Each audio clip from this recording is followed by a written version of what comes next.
Karong bulana isip selebrasyon sa ika-29 nga anibersaryo sa National Children's Month atong bisitahon ang gitawag nga TerraPlay Hub nga nagahanyag og serbisyo alang sa mga bata nga dunay special needs. Ani ang report ni Chin sa Bute.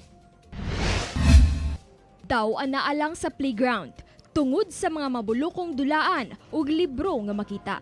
Apan din hisab ginatudluan ang mga bata nga dunay special needs aron sila makatuon sa basic ug daily routine ug aron ma-develop ang ilang nagkadaiyang skills.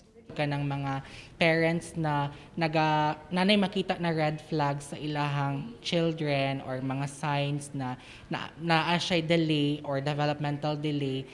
Ang British national ug amahan nga si Stephen Litwin gipiling ipa-enroll ang iyang 4 anyos nga anak sa hub aron matabangan kining ma-develop ang iyang communication skills. The occupational therapist that my child sees is very good, and the speech therapist, from what we've seen so far, is very, very good. Nagahanyag ang hub og speech therapy service, occupational therapy ug physical therapy service ug special education teaching.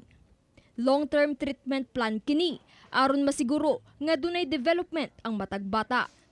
Samtang alang sa mga dili gusto og face-to-face sessions, mamahimog yapon nga maka-avail sa ilang serbisyo online. So via Zoom, you will get to meet with your therapist, and then the therapist will give activities na need mo i-facilitate or i-conduct sa imuhang child based sa inyuhang nabuhat na treatment plan. Karong National Children's Month, atong hinumdumon nga duna sab katungod ang mga bata. Kini mao ang katungod nga mabuhi, muasenso, maprotektahan ug madungog.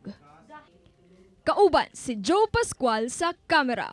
Ako si Chin sa Bute para sa One Mindanao.